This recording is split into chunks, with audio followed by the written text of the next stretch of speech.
to your daily game face. We are late again. Yeah. Lou. Yeah. Good morning, everyone. Welcome to your daily game face. I am Dr. Kim Lannon, and I apologize for being late again, but you know what? Whatever. And I know it says 1:55 on some people's screens. I'm getting people texting me saying, Okay, it's 9:53. Like we don't go on 9:53 like 8 out of 10 shows. well, the last 6 we have made it by 10. Well, we were late last week. No, we've been late 6. This is the 6th week in a row. No, we've had blown openings. Oh, we've been on time, or at least. Okay. Yeah. There've been different issues, so you got to specify. I just have to say that the last 6 have not been me. That's why I'm keeping track of them, because they're not me. Fair enough. Although we have to have a discussion about last week, but that's a whole nother story. Why? Huh? We have to? Yeah. Why? No big deal. Oh, don't do that to me. No, it's a production meeting. You have to have a production we have to have a production meeting? Yeah. Okay. Why would you do that? Well, by the way, anyway. What? By the way, what? Well, you didn't fix, production meeting right now. Yeah. I'm not set right, but thanks. Anyway, so here we are. And you're like the people that give me doorknob confessions. They tell me something right as they're walking out the door before they see me, like not for a week. Yep. And now you just tell me that now I have to wait my whole show to. Oh, you're one of those. Get to know what this production meeting is about. You're one of those. That's me. Not on everything, but this one is because I'm like, what could have happened last week? Because not a problem. It's just clarification. That's all. Oh, for God's sake! Do you want to know? I'm sure. Go ahead. Let the world know. No, it's not. Just go ahead. Our technical issues last week weren't on this end. Oh, I know that. Okay. I knew that it was StreamYard. Yeah, no. Oh, I thought it was StreamYard. No. That's what you're going to make me wait my whole show for, is to tell me about a technical issue that wasn't your problem. I didn't think you had the same neuroses that I have, which is if someone wants a meeting, I catastrophize the whole thing. Oh, I didn't catastrophize it. I just have to know. That's it. It's an impulse control thing. I hate that. Can you meet me after this thing? I hate that. Oh, it depends. Yeah. With you, it didn't have that feel. It was more like I just needed to know. So it was more that. But I have to say that I can definitely validate and have that experience of, in my younger years when I worked in hospitals or when I worked in other jobs, when I was more of a perfectionist and I guess I could say cared more. Yeah. Amen. Amen to that, right? Yeah, that fixes it. Right. When people would be like, "Can I talk to you?" I'd have that panic because I was raised that way. Like, it never was something good, or it was always going to be something critical. So I'd always brace for it. But like when you just said that, it was more like, "Oh, I want to know." It was not a Good. No. It was like, you're going to make me wait like a week. That's why I said, when patients walk out the door and they tell me something and then I'm like, I can't do anything about it now.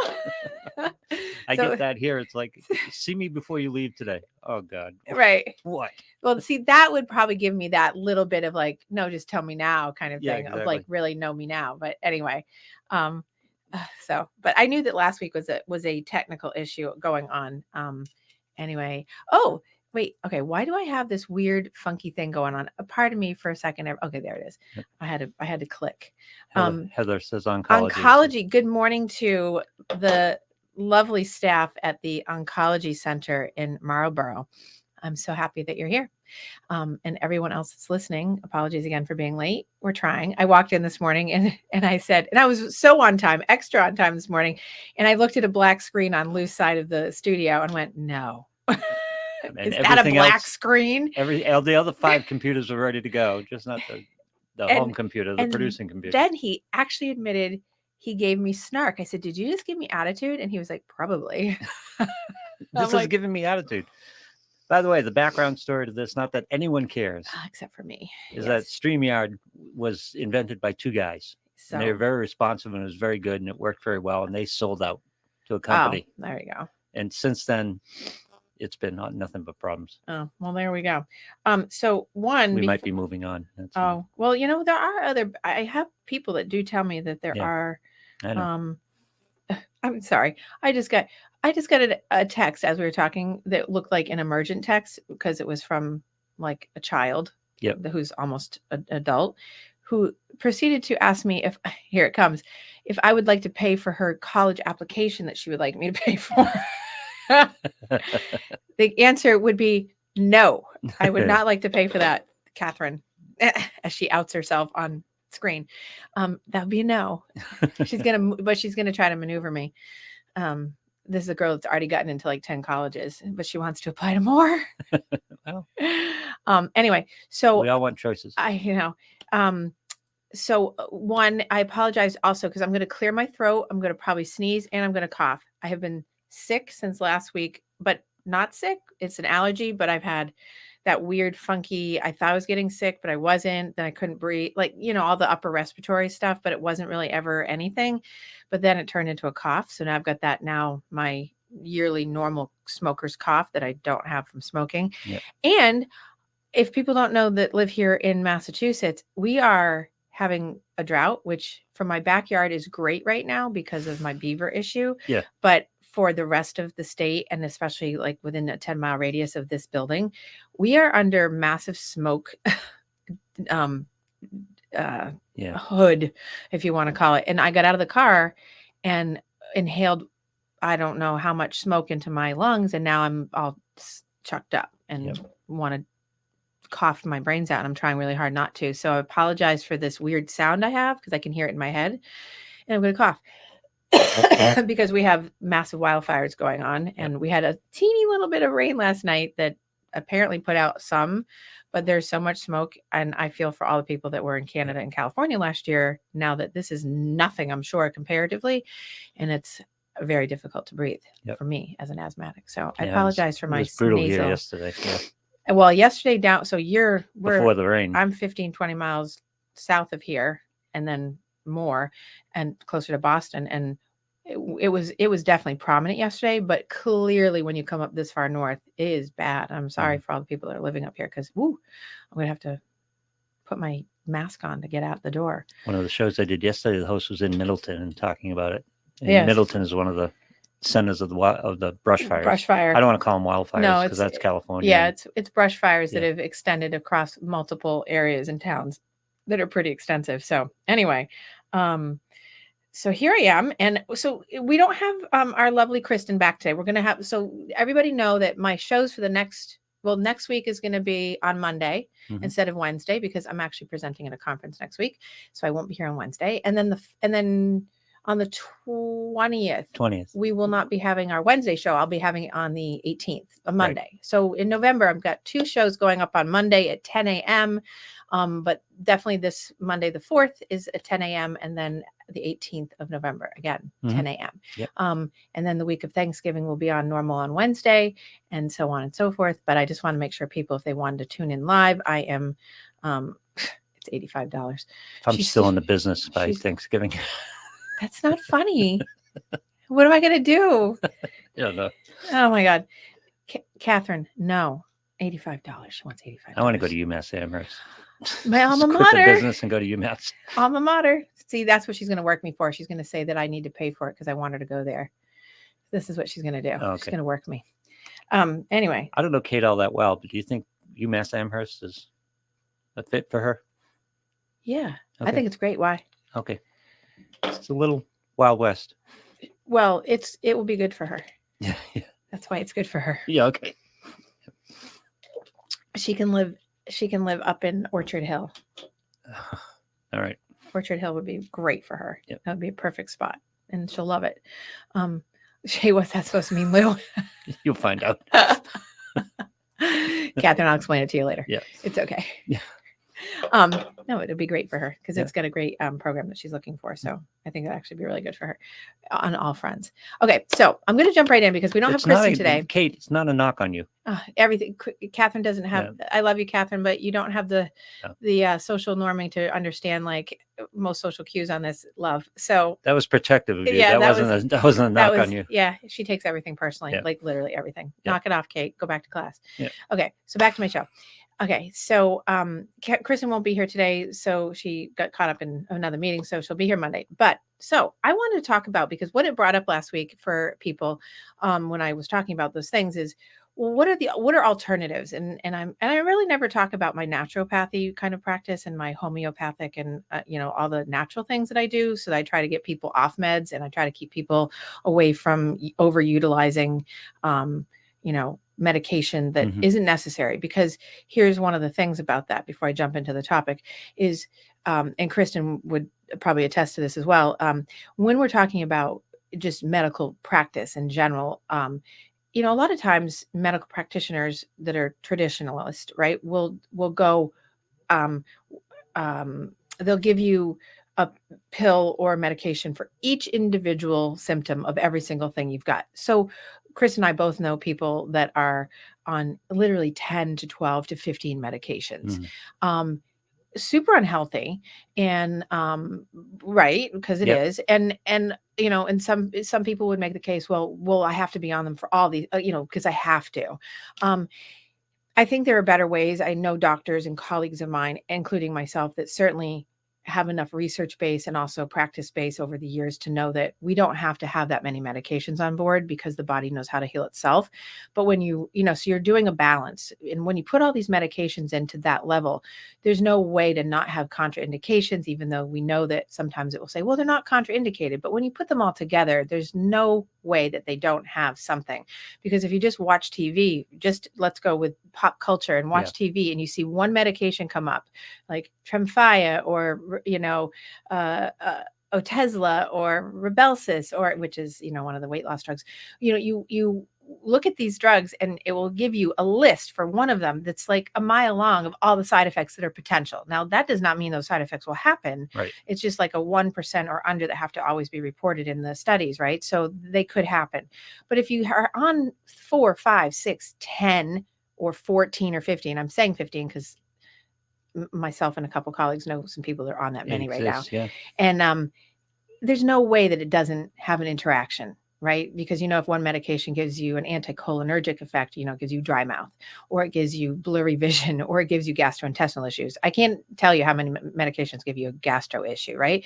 And then you add in other ones that are similar or they have same profiles. It's your body never gets an opportunity to really get to a baseline to know what's really going on. So regardless of that, there are some medications, obviously, that people have to be on, right? So it's not anti-medication, which is what Chris and I were talking about last week. It's like there are certain things that are necessary at times, but we want to get to the basis where we can get down to the least most that you have to be on. And then what can you do in addition to that would be more natural? Now, when you say homeopathy, people, not as much as they used to, kind of give you an eye roll, like, oh, or, and not a lot of people use the term homeopathy now, because that's more the old school, like, the elixirs and the voodoo magic and all that stuff.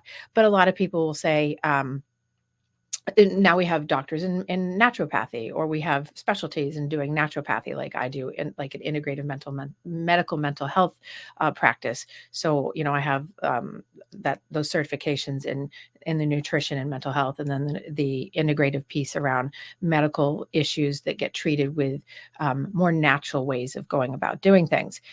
There's a difference. And now here's the start of this topic. There's a difference between alternative medicine and complementary medicine, and people get confused. And so let's talk a little bit about that today. So alternative medicine is literally what it means. It's alternatives to what, you're going to be doing to heal yourself. That's not what I'm talking about when I talk about my practice, or when most people that talk about naturopathy. There's a heavier research base. There's a heavier anecdotal combination with research base. And there's a lot of years of practice of complementary medicine. Alternative medicines are sort of, not always. I mean, certainly there's stuff out there. I'm going to spend less time on that, but those are the pop-up medicine things that people like kind of put in, and we can put those to the side for now. But complementary medicine is things like, energy healing, biofeedback, chiropractic care, acupuncture, art therapies, and inclusive. I always actually start with this with my clients. When we do a full body, a full functional body assessment of like what's going on medically, what's going on physically, psychologically, and so on, we find out all the things that are going on. And I also get their labs. I always try to find out, like, what's going on, and you know this because we've talked about it for you personally. What's going on in your body that may be creating the mind-body connection that's creating part of the problem that you're having, whether that's a pain issue? Are you having a gastrointestinal issue? Have you had chronic migraines for a long time? Why is that? Do you have a vitamin deficiency? So that being said, one of the frontline things that people don't realize is considered a complementary medicine that people have been using for years, that I think don't realize that that's actually part of what I'm talking about. It's not voodoo schmoodoo. It's not some magical potion. It's vitamins. Vitamins that are in your vitamin store, your CVS, your Walgreens, your Aldi, whatever you go to get your stuff. Those are all complementary medicine practices. When you take your B complex, which I encourage a lot of my clients to do, especially in addiction, right? It's neurogenerative, it's neuroprotective. People should be, not little kids, but right, adults should have that because it's a brain protector. So B complex, there's a reason for that. There's good research behind it. There's good anecdotal evidence behind it. Doesn't mean that the FDA approves it, because that's a whole nother story. But that's not the point, right? It's about that there's complementary medicines out there that have been out there for years that people have been talking about. I mean, how long have you been watching commercials on TV for take your multivitamin? Your multivitamin is complementary medicine. So if you are one of those people who's been doing that for 30 years, you are part of the complementary medicine movement. Now, that's been much more accepted. Why? Because the traditional medical doctors in practice will say, let's get you on vitamin D. My downside with vitamin D is that when you're in the Northeast or the Northwest, in our area of the world, usually people don't take it, or they self-prescribe and they don't take enough of it to make a difference. And vitamin D, especially this time of year coming into the SAD season, right? The seasonal affective disorder season, drops really because our circadian rhythm is off, because the light and dark cycle goes away. And as a result, our vitamin D levels drop and we have to go up higher. So vitamin D, vitamin C, echinacea, things, I'm trying to think of, there's elderberry, there's milk thistle, St. John's wort. We'll talk about that if we need to. Valerian root, GABA, 5-HTP. Like, these are all complementary medicines that you can find in any of the regular marketplaces now, or Amazon or wherever. And those are kind of really mainstream and they're much more accepted, but they weren't. And so they have fought the stigma over time to take these things to be able to kind of help yourself. Now, that doesn't mean that you shouldn't talk to a provider who knows about these things, either your primary care. Find a primary care, by the way, that actually supports complementary medicine, because many don't. Find a provider in your system that is trained and actually licensed and certified in it, so that you're not just going to a person that just is practicing because they got some certification off, line by taking a test. Amazon. Right. Exactly. So super important. You don't just go out and self-medicate, which I say that, and I know that millions of people just do it anyway. So, but leading off of that, just knowing that, I think that it's important for people to see that, that used to be a thing where people would poo-poo it. That doesn't do anything, when in fact we know it really does. But what I'm leading into is there's really a lot of good treatments out there that people sort of overlook. And also, if they don't overlook it, they sort of put this spin on it, like it's it's just it's so unfamiliar, or maybe it's uncomfortable, or maybe it's just too outside the box for them. But many hospitals use it. So I'm going to go into the fact that acupuncture and Reiki, energy healing, right? People go, oh, or they go, oh, you got to do your magic on somebody, or you've got it's okay. We're not talking about magic. So let's go to the fact that acupuncture and acupressure have been used for centuries, right? So that's one of the very first, or at least similarly first, simultaneous complementary medicine practices that has come into Eastern medicine over time. And acupuncture and acupressure have really good anecdotal research behind it, and some pretty up and coming, more and more evidence-based research around how well it works, and relieving things. And you can add in all kinds of things like cupping and, release, that releases tension in some of the, the nerve endings in your body. You can do dry needling. So there's all these little pieces that go with that. So for people out in the world that don't really get the mind-body connection, I always encourage people, do some research, do some education, get around people that, in case you don't want to be on 20 medications, or you want to try to heal yourself from within and you don't really know how to access that, you can do a lot of other things that can get you there. So here's a really big kick around the fact that, now I'm going to move over to Reiki for a second. So I actually been studying Reiki for a while. And so I brought it up last week with a couple of clients, because they were asking me if I was ready to start practicing it, And so my client base is very big on complementary medicine. I think that's probably a byproduct of the fact of, the word of mouth that comes from them getting referrals to me, and also that they know that I'm much more inclined to start with the baseline first. And then if we need medication, we go towards that. I send them the right doctor, the right resource to get that, to support that. I'm getting ready to cough. Yeah. Hold, please. Hold that thought, please. Some complementary cough medicine. I know, right? Okay. So going back to the fact that, Reiki has a kind of a interesting bad rap because it's misinformed. And Reiki actually, because it gets really largely lumped into mediums and psychics and astrology and things like that, but it actually isn't. And so I think people are afraid of it, but are interested, but still afraid of it, and or think of it as like a magic thing, like, it's some energy magic thing. So let me just go back to history for a second. So Reiki comes from, Reiki means life force.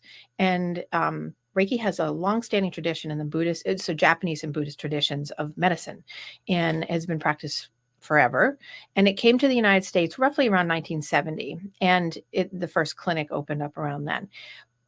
But here's the big thing that people don't understand and don't realize. And I learned this when I was at McLean Hospital when I was working there in the 90s. Reiki started being used at the Memorial Sloan Kettering Cancer Center in 1998-ish, maybe a little before that, and having Reiki practitioners come in, because what they were finding, and what I have found and what we were doing at McLean, was that the actual energy healing is really specific to you're using your own. I'm going to shorten this a lot. It's using your own sense of being able to be attuned to your own mind-body connection, and being able to help people get into that in order to heal. Now, we don't have a ton of research that is exponentially supporting that it can heal anybody. It isn't existing yet. Yeah. People are doing the research on this all the time, but what we have is a really huge body of anecdotal research and anecdotal case studies, a lot of them, about how much Reiki and or biofeedback, which is why I mentioned biofeedback, because it has a similar, methodology to it, how it works, and visualization and mind-body memory techniques and things like that. So, but people get kind of weirded out by it because they think you're calling on spirits. They think that you're maybe playing with, a dark side, or whatever it is. There's lots of misinformation and misconceptions about it. So, but Sloan Kettering, which is a very well-known hospital, and that's why I bring it up, because they actually put it up and started using it very heavily in their cancer centers. And so let's spring forward. Now, I was watching people at McLean when I first came in using it a little bit here and there. Now, I came in with a background of using a similar method, but I got it from, and this is going to be such a weird thing probably for people, I got a method that I learned when I was in New York City training as an actor. The Stanislavski method, which is one of the methods of how to do method acting and whatever. There is a way to help relax and de-stress the body to go into character, essentially. But it was based on a lot of the Buddhist and Japanese breath techniques of diaphragmatic breathing that also led you to the 5 senses of visualization and being able to visualize yourself by internally going inward and imagining things for yourself that were good, healthy, calming, and whatever, but also using each sense as, spending, and I could spend a whole hour talking about like this one technique, but it has a sense of being able to be really attuned. And I use that specifically, attuned to your senses to be able to draw on energy around you that you weren't aware of, that you can help calm yourself, so that when you're performing, or when you need to take a test, or when you need to have a conversation that might be difficult, or whenever you need to memorize something, whatever it is, it actually settles the body, because it settles the central nervous system. So my background, before I ever even got into what I would consider like that complementary medicine piece of that, was I had tons of training in the Stanislavski method to be able to go into those spaces, to draw on my own energy, to ground myself and attune. And grounding techniques in psychology and in medical care have been used forever and have been accepted practice. So it's in the same line. It's just that people don't realize it, right? And people use this all the time. Again, medical practitioners, some do, some don't, but you're certainly going to get, if you get a medical doctor that's a DO, not just an MD, they use it all the time. You're going to get people like me who use it all the time in my space, but I don't necessarily talk about it, right? And it's a lot of intuition. When you have a really good empath, or you have someone that's really intuitive, there's a lot of energy there that comes from that person. People that lack empathy, right? Think of people that don't have a lot of empathy.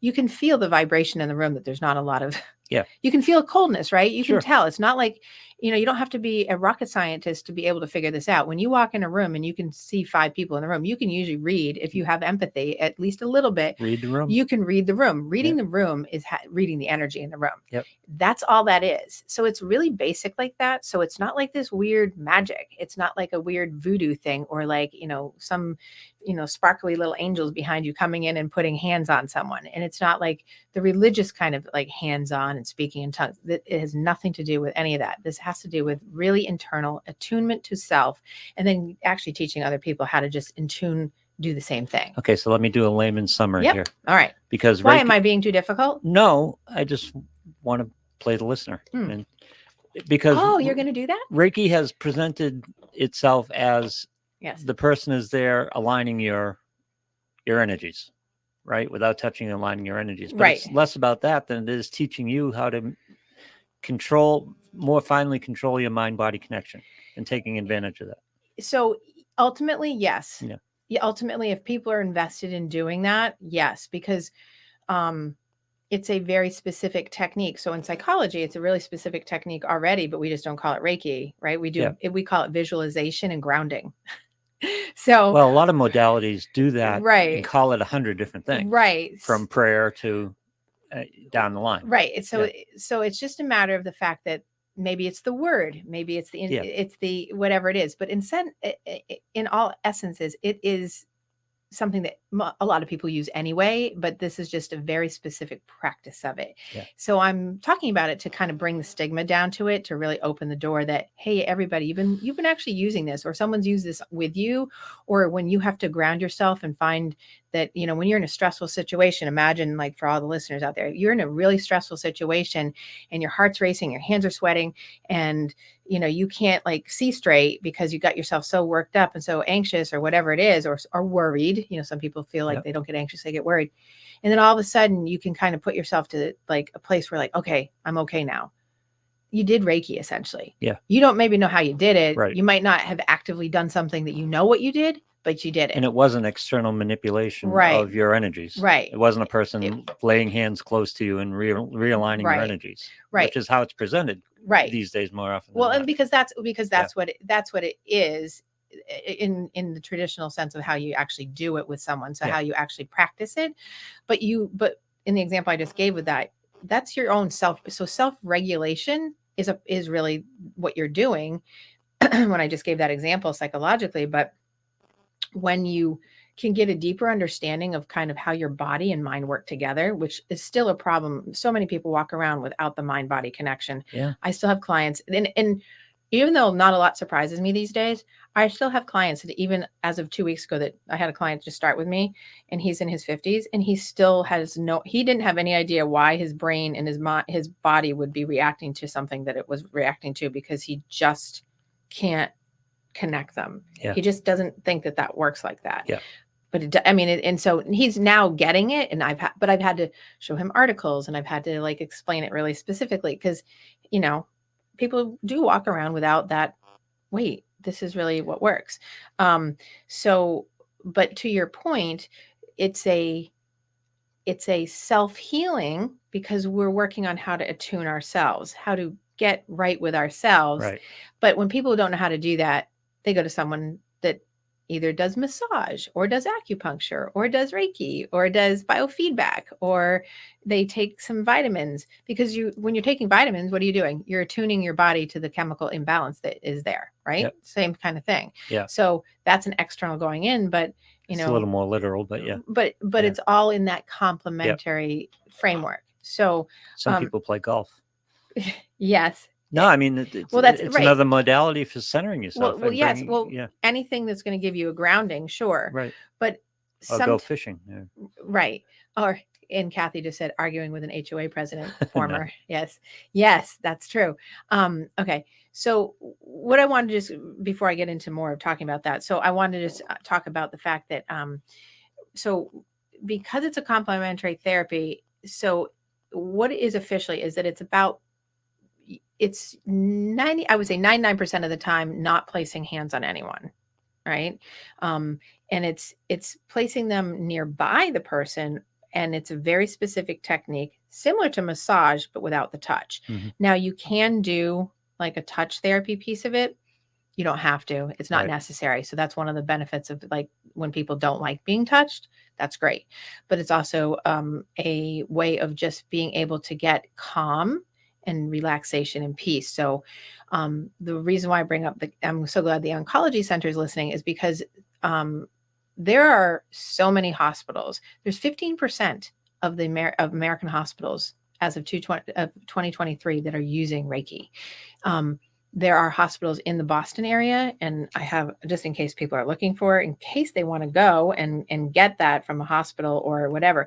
Boston Children's Hospital offers a complimentary Reiki and other mind-body therapies as part of their family wellness program, and their services are available to families and or people who belong to their network while receiving care in the hospital or in their outpatient treatment centers, I believe. Beth Israel Deaconess Medical Center also offers Reiki sessions, and they offer them free through a program that's staffed by volunteer Reiki practitioners. And they have a lot. Like, I want to say that some of these hospitals have anywhere from 50 to 70 Reiki practitioners in there at various times. Mm. And that's so, right. So that's a big deal. Brigham and Women's Hospital also has a Reiki program that's part of the Department of the Nursing Center. And Dana-Farber has, Dana-Farber has been using since the 1990s, when I was in McLean Hospital at the mental health center. We were using that form, but also Dana-Farber that's how we were connected a lot, because Dana-Farber is very big on complementary medicine, and they have people, I can't even count how many Reiki people they've had over the past 25 years working there. So it's very much in the mainstream, and people don't realize it because maybe you haven't been to those centers. And then, of course, lesser known places here, like Winchester Hospital, that's a local hospital. But Mass General Hospital, which is a teaching hospital here in Massachusetts, it's really famous. They have healing and relaxation and Reiki sessions. I'm not sure if they've actually full on made a program, but I do know that they've offered those things. And Tufts Medicine Center also offers Reiki through, they call it Linda's Healing Wagon on Thursdays.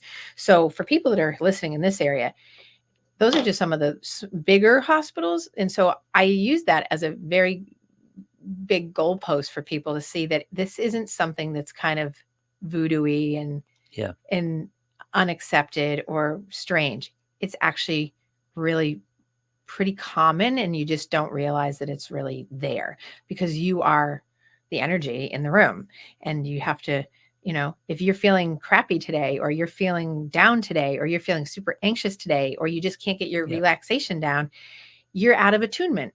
Or in psychology, we'd call it you're dysregulated, right? So you just use the different words for the different practices that you're doing, right? So and that just makes all the other medical conditions worse, which is why hospitals are so invested in this. Exactly. So one of the biggest By the way, if you do yoga, you're practicing Reiki to an extent, right? Well, so yoga, there's eight different subsections of yoga. Yeah. And all yoga is essentially some part of having Reiki in it. So because you're tuning, you're aligning, you're getting your body and your mind aligned correctly. And it's not just about, not all yoga is those, sitting in really difficult poses and twisting like a pretzel and breathing and sitting in a 95-degree room with Bikram, which, by the way, kills me.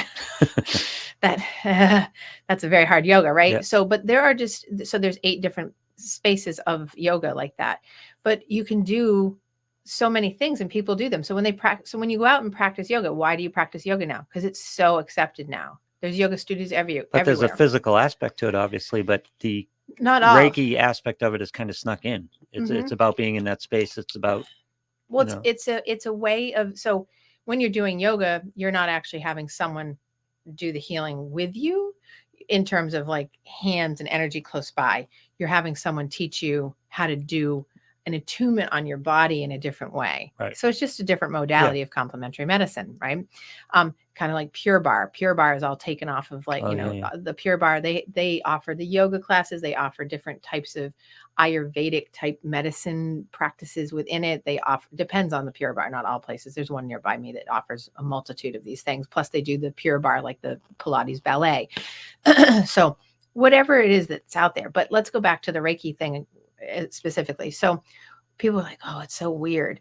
So I just have to say that I have a cancer patient. I have a couple cancer patients that, I have one that's terminal and he has a very short time to live, but, he's been having a very difficult time breathing and he has lung cancer. And, he's deteriorated in the past few weeks a lot. So, we've just sat and just because he can't lay down because on a table, he can't do all those things. So because of his back up in his chest, but just being present in the room and offering some of the concepts of Reiki and just doing some of the work around just the energy and talking to him about how to have him close his eyes and visualize breathing in breath from a certain place in the body and then breathing out and taking the cancer out and blowing it out of himself. And I know people are like, oh, that's such bullshit. Okay. You don't have to believe in it. Right. But if you do, just like you don't have to believe in God, but if you do, you're going to have a sense of something better about yourself, or you're going to have a sense of peace, or you're going to have whatever works for you. But I will say that in short, every single time I have used this on him. When we're finished, he'll always say, I feel so much better. Yeah. And I'll say, in what way? And I feel lighter. I feel more relaxed. His breathing is I can tell his breathing is markedly different. And then his wife will report to me that he's better for at least 2 or 3 days after. The anxiety piles up and you're clearing through that. Right. So, and when you have anxiety, and if we just take it from like the fact that it's relaxing him alone and he's getting relaxation from it, that takes down the fluid in his lungs because it's not producing the congestion more. It may still be there, but it's not doing more to make it heavier, to make it harder on his breathing to then function. Hi, Leanne. Leanne loves Reiki. I love that Leanne loves Reiki. So his experience, the reason why I share his story a little bit is because he is a very firm believer, say, in God, and he's very religious in that way. And a lot of times I have had people be like, I don't believe in that because it's against God, or, it's religious, And so I say that because he's a person who is open to attunement of his own self because he wants to heal, because he wants to feel better. And he's willing and open to it without feeling like it's somehow pressing against the other thing. And it also aligns with that. So if you read anything about Reiki, if you go look at anything about Reiki, it has, although it's from the Buddhist traditions and Japanese traditions, it's heavily based in a faith base. Whether you want to call that God, whether you want to call, that's your business. Yeah. It's all about, do you want to believe in the fact that your body can find a way to heal itself to some degree? If not, in some cases, anecdotally, we have remission of cancer. Sometimes we have full remission of pain issues. We have some great stories around asthma. Unless you're having smoke coming from a fire, right? Yeah. Because it's about being able to really take and align your chakras. Now, people again will be like, oh, that's that voodoo stuff. Okay. So chakra is just another way for people to become more easy with it. Chakras is a different way of describing each body part that's on your line of your body to be more in tune with and aware of what's going on in that body part and how to actually like stay in tune with it. And I think of it, and this is how I describe it to clients when I wasn't doing Reiki specifically. I always talk to them about their life. Their life as a whole is like a wagon wheel or like a bicycle wheel. And the bicycle only can go if the wheels are, all the spokes are there and the wheels, but when it starts, like if the spoke falls off or you lose air in the tire, what happens? The wheel starts to wobble. And then if it goes flat or you have like 5 or 6 spokes that aren't working or places in the body that aren't working, then we start falling apart because now the bicycle or the wagon can't go straight. We can't stay on the line. So it's the same thing as staying in line with oneself to be able to go, oh, you know what? My head isn't right. Why is that? Because I'm having a hard time breathing. Is it because I'm so stressed and anxious? I'm holding all this tension in my shoulders and neck. So my throat feels really stiff and tight and I'm having a tickle in it because maybe I'm a person that's much more passive and I don't speak up because I don't like confrontation. So now I'm really stressed out.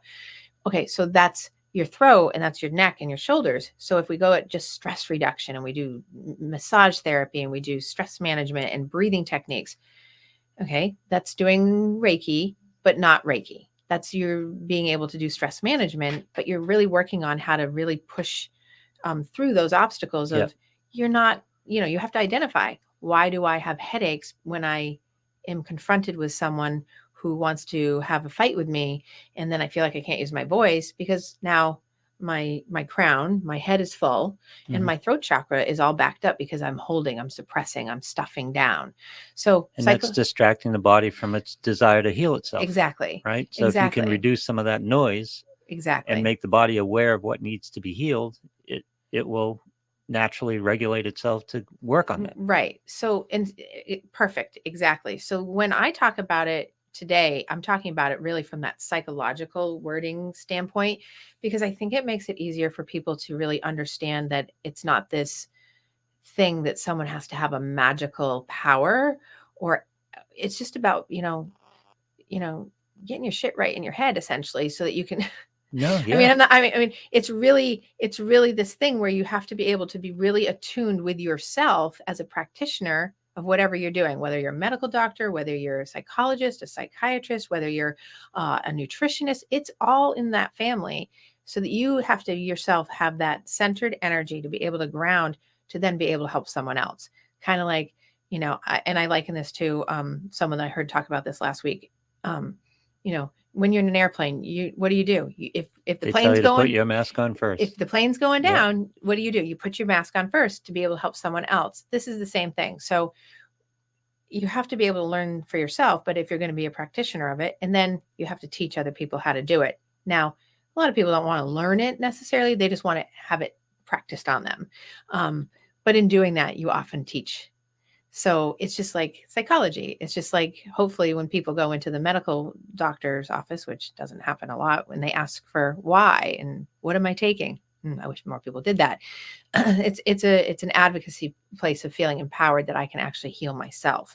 And there are a lot of people that are looking for that, and they just don't know the right place to go to look for that. So there's so many oncology centers and so many mental health facilities and so many places that do pain management that use Reiki. And I just want to make people really aware that there are places out around you that are really close by in all major cities and pretty much all suburb areas that will offer that to some degree. Here it comes. There's no Reiki for smoke. There's no Reiki for smoke. But it's about, a lot of it's about reducing the noise floor. And that's a muscle, that's a skill that you build. You just start, it's baby steps, right? It's baby steps. And and if you don't put everything down for 5 minutes and try to rezone and relax. And then when you do that, it gets easier to do for longer periods of time. Well, I think but people their 5 minutes is getting on social media and ramping themselves up again. Yes. Yeah. So the 5 minutes. So yes. So, and I don't want to say that is Reiki, but it's sort of I'm trying to liken it to the fact that instead of it being stigmatized or having a thing about it, that it's like this thing. It actually, you're doing it in a lot of different ways, but now this is just a really more specified way of being in tune with yourself. And if people were more in tune with themselves as a general whole, I think people would be much better off. They wouldn't be walking around spinning like they are right now before next Tuesday, for instance, right? Yep. If they were more in tune, they wouldn't let, things like, I want to have a meeting with you later, get in your head, right? Yeah. Things like that. So, because that was the perfect start of the show when I was like, no, 25 years ago, I would have been all like that. But because I have more attunement, I'm like, no, I just want to know. It's more that thing. Yeah. It's because you're not getting off of your own center. You're staying centered. And with Reiki, you're using energy that you're drawing on from, and people will talk about it from your aura, your spirit guides, whatever, all that comes into it for the actual Reiki practice. But no one talks about that with a patient or a client. They just do the work. So, and you don't have, anybody can do it. I mean, you have to have training to be a practitioner in it, but anyone who is getting the service, it can't hurt you. First of all, Yep. That's one of the best things about Reiki is you can't get hurt by it. So that's a good thing. And if you need there's no list of side effects for Reiki. And there's no side effects. Yeah. Now people will report, people will report that they have side effects from it, but not side effects that are shattering or damaging. Like they'll have more vivid dreams. They will have increased anxiety. I've heard people say. Really? Very rare, but I've heard it because I think that, and this is why now psychologically, I think that because people get so relaxed and feel so much more in control in a moment and feel that's something that they're not used to, that then they're like, oh my God. There's more contrast when they're out of that. Right. Yeah. So then it's scary for them. So then they go back into the anxiety and they get psychosomatic. Mm-hmm. I saw that happen in the past month to someone, and I was like, and it wasn't my client, so I couldn't say anything, but the practitioner who was working with them knew exactly what was going on and steered them in the right direction. Yeah. But in my head, I was like, oh, I know what's going on with this person. So they were having that reaction because they got in their head and started doubting that they actually felt that good, and it had to be something else. And therefore they made themselves worse after, because they went right back into where they were, but then added on to it, which is what people do. Rubber band effect. Well, right. Because they sell, it's a self-fulfilling prophecy. Yeah. Yep. So hold, please. You've realigned my whole idea of what Reiki is. Oh, I love that. And as you know, I get more from the other end than. Yes, I know. So that was my introduction to Reiki. So the concept of Reiki. So clarifying what it is, and it will always seem kind of sketchy, like a person is realigning your energies with their energies without touching you. And so there's a misnomer. It's not realigning. Like if it's not realigning with my energy. Yeah. So the energy comes through the practitioner of the energy that they're drawing on through ritual. Yeah. And it's not prayer. It's just through a ritual of of asking your energy to come through, but it's not your actual energy. Right. So there's no drain on the practitioner. It's using the energy to get to the other person. And so you're not aligning.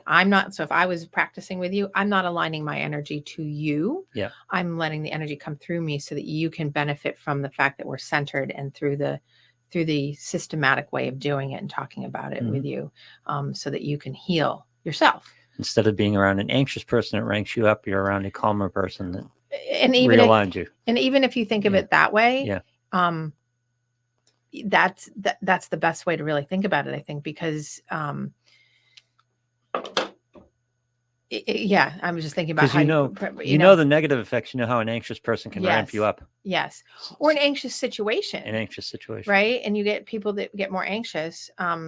Yes. So, and that's why I think it's so good, and especially in hospitals or in medical care, because there's so many high stress moments from just getting a blood pressure taken, which, they have the white coat effect, right? That's, to, making sure you get an IV in correctly and not stab someone 20 times. And then you don't have you can't get a line. So, and when you're in cancer treatment, or when you're in pain relief treatment, there's a huge push for that, right? Or anxiety management. So I use those 3 as my benchmark because I've used. Yep. So I use, before I was doing like the practice of Reiki and getting trained in it, I was always using meditation and the Stanislavski method in my practice because they both have really good efficacy. Yep. Meditation, if you're a meditator, you're doing Reiki. Yeah. So if you're a person that does same modality, different lexicon. Yes. Yeah. So when people, I'm trying to take the fear down from people who get into this thing because it's called this weird word that sounds voodoo-y and hocus pocusy. Yep. It's really not. And I, I've never talked about it on the show. But I am talking about it now because I think, one, I'm, going to be introducing it more into my practice because I already do meditation with my clients and and my clients are already asking me, can we do more meditation? And I've been doing that for years. I mean, almost 30 years. I've been doing meditation with my clients since McLean Hospital. My supervisor was big on complementary medicine. God rest his soul. He passed away a little while ago. We would do from art therapy to, I would go in and sing in patients' room because we would do music therapy. Mm-hmm. We would do meditation. We would do breathing for 20 minutes. Like there's so many things, but it's all really, like you said, modality lexicon. But the Reiki piece is just a little bit higher concentration of being able to bring something to a meditative state for the psychology aspect to really have someone in less than 3 to 5 minutes get aligned and relax. Mm. And if you can have that person be able to stay in that state consistently over an accumulated period of time on their own, we can see that that's how, like, there's a reason why Dana-Farber and why Brigham and Women's and Children's Hospital has this and has been using this since the 1990s. There's a reason why people are out in the world doing this. But again, the disclaimer to that is make sure you find someone that hasn't just gotten an online certificate. Make sure you get someone that is actually trained by a master, which I have been being trained by, and that you actually have someone that what they're doing. Now, the question came up to me a few weeks ago from one of my clients because they've had hypnosis before. I don't do hypnosis. I've had it. I've seen it done and whatever. Have you been under? I'm not a suggestible, I'm not a suggestible person. I'm a hard target in that way. Yeah. So I don't, this is something I've been fascinated with a while and done it on a couple of radio programs and was never able to go on, be subjected to it. So here's the thing about hypnosis from the psychologist standpoint. Hypnosis is an awake, deep awareness state in meditation state. It's not actually going to sleep where a lot of people think it's that, watch the thing and then quack like a duck and walk around and say stupid things. Hypnosis is really an offshoot, or meditation is an offshoot, whichever one wants to come first. But hypnosis is, in short, this is rudimentary to say this, but it's really a deep meditative state that you get to, that you can relax and let yourself go to be able to get to a place to call on memories or call on things to allow your body. It's really relaxing your central nervous system to get to a space where you can do the work, whether that's repairing trauma, whether that's doing, I don't do it. I have not been ever able to be put into a hypnotic state from someone else. I can do it to myself and get into a meditative state that's, you can bring your heart rate down. You can bring yourself into a low state of, like, if it's cold, you can bring your body temperature up by, thinking about it through meditation, which is hypnosis. You're hypnotizing yourself in a way. And I'm saying this loosely. So for all the people that are going to send me hate mail on this, I know I'm using this loosely. I get it. Thank you. But hypnosis, but you have to buy in. So that's also to be said for any complementary medicine. You have to have a buy-in factor for things to have work. And that's in anything. Even if you're taking a medication, mainstream medication, there are many times where medications do not fully work on people. Why? Because they don't finish it out, because they don't believe that it's working. They don't believe in it at all, and it works partially. We have, there's some medications obviously that will work and have no problem. Like take penicillin, it's going to get rid of whatever you got, right? But then there's some things that, like if we take psych meds as a whole, I mean, it's a softer knowledge. We know that there's, if I give you Zoloft, it's not going to work on Joe down the street the same way, right? Yep. We know that so we know generally, but it's not like we know it's going to, and there's a buy-in factor to it too. Mm-hmm. A lot of people, will take it for one day. For instance, in psych meds, I get people all the time will say, I took it for 2 days and I feel so much better. And in my head, I'm like, oh, it takes 3 weeks. There's no way, but okay. And I go with, okay, it's a placebo effect. Yeah. We'll go with that. We'll take it because if the person's feeling better, it's because they have believed in it and it's gone there. And I just know that the profile on the medication, there's no way that that's likely, right. but whatever's working, great. Take the win. I take the win. Right. So it's the same thing, but I think it's really important for people to see the broad spectrum of how it's not just a singled out thing. It's in anything that has to do with medical care, self-care, all these things, is you have to have a buy-in to it. If you go to a doctor and you don't like them, you're not going to trust them to treat you. Therefore, if they give you something or they tell you that you should do X, Y, and Z, you didn't buy in, you're not doing it, it's over. And a lot of this is finding that lexicon that speaks to you, because I love that word today. You're going through all these modalities and then one hits you in a certain way. That's the way it was for me. And it's stupid. It's a secret.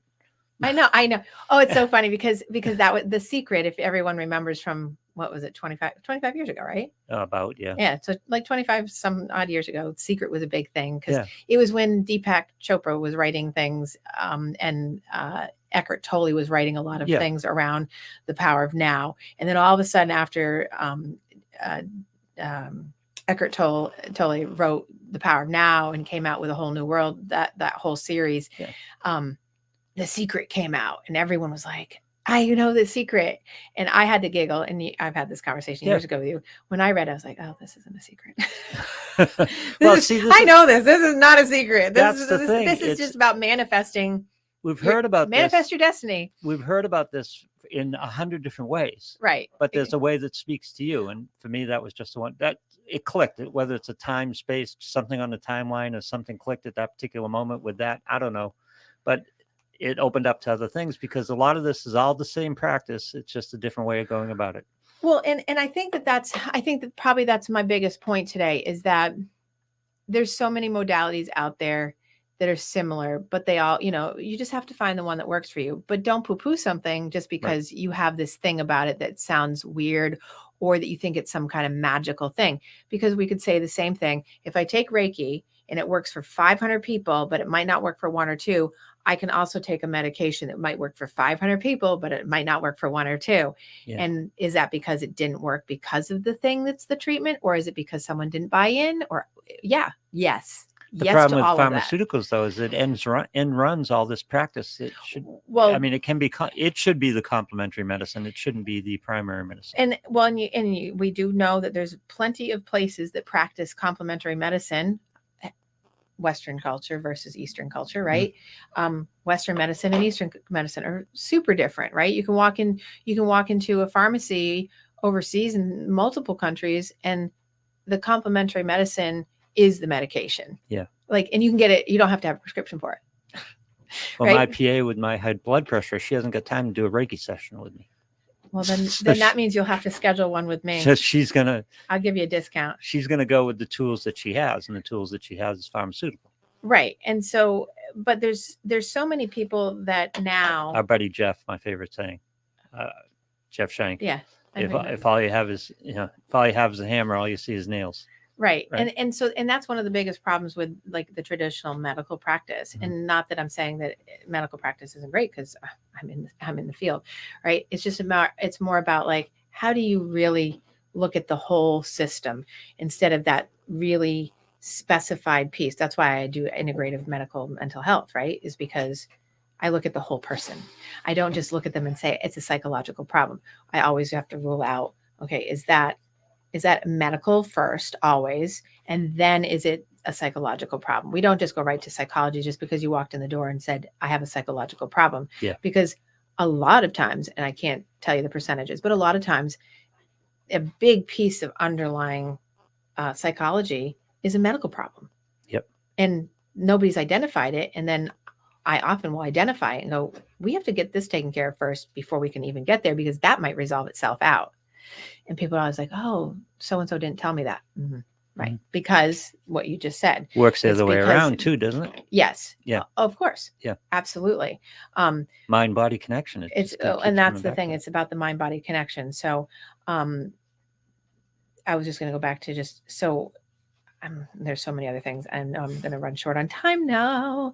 But I can always come back to this, especially if people have questions. But just be mindful of complementary medicine versus alternative medicine, because those are things that are used instead of. So some people won't get treatment, and not to knock a certain group of people, but I will. Scientologists won't use conventional medicine or complementary medicine. They'll all use alternative medicine. They'll drink copper. They'll do things that are just so off the wall, that have no efficacy, no basis. They have no research, even anecdotally, but their own, like they've done their own, whatever they've done, right. And I use that because it's mainstream. You can look it up and they'll tell you all this crazy stuff that they use, and they also don't believe in psych, and they don't believe in medicine. Yeah. So, so you have people out there that will go right to that kind of stuff, but be mindful of alternative versus complementary. Complementary is much more in line with what you're already doing. You just didn't know it, and you have to just kind of seek it out at a deeper level. And then alternative, just be mindful and careful of things that are out there, like, the elixirs. Yes. All the potions and motion, and the voodoo. That's the voodoo. Yep. There's where you find the voodoo. There is that out there. But I didn't go fully into like the whole ins and outs of what Reiki is. Certainly, if you want to know more about it, you can schedule a session with me, or you can find a Reiki practitioner nearby that can work with you. There are tons of people out in the world doing Reiki, and it's actually quite mainstream. People, if you're looking for it, won't be hard to find, because there are a lot of people doing that. Right. As we explored today, it's more mainstream than you think. You're probably already practicing it. Yes. And it's just about what modality you're using. So anyway, so reminder for everyone, thank you for everyone that joined today. Thank you. And next week, I'm on Monday on the 4th instead of Wednesday, because I'll be at a conference. 10 a.m. on Monday, the 4th of November. And you guys have a great week. Make sure you get out there and vote.